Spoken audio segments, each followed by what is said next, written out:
Breakfast tayo. Subukan natin ito. Mabili naming ensaymada. Ito, pakita ko sa inyo. Yun o. Kahapon, meron ng Filipino na restaurant na maliit lang. Ang pangalan, Chibugan Corner sa Fremantle Market. Nagko-close na sila eh. Ang natira nila parang barbecue steaks na lang. 6 na piraso, tsaka isang pirasong fried chicken. Pinili ko yung barbecue. Isang pirasong chicken, binili lang sa akin ni ate. Thank you ate sa Chibugan Corner. Sarap. Masarap nga.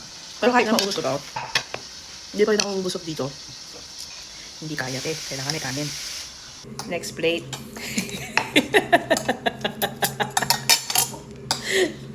Rice. And sit canton. Ulam ay eggs. Oh, isang egg lang. Then bacon. Dito maglagay tayo ng UFC ketchup. Let's eat.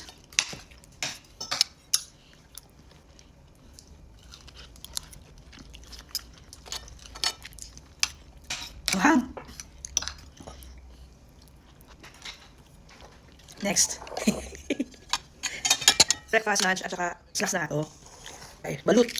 Tignan natin kung masarap. Kasi winter, pangit ang balut pag winter. Lahat yan, babalik ko yan. Pag higop ko ng sabaw, nahigop ko na rin yung sisiw, napakaliit. Parang piano na lang siya. Pero okay na rin.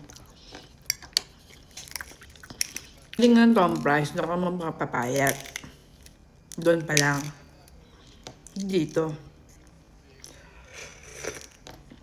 Masarap sa suka. Suka na may red na sibuyas. Sarap. O ngayon, mag-empake lang kami. Tapos, uli kami bukas sa madaling araw. 16 hours na driving na naman. Sama ko kayo ulit. Bye!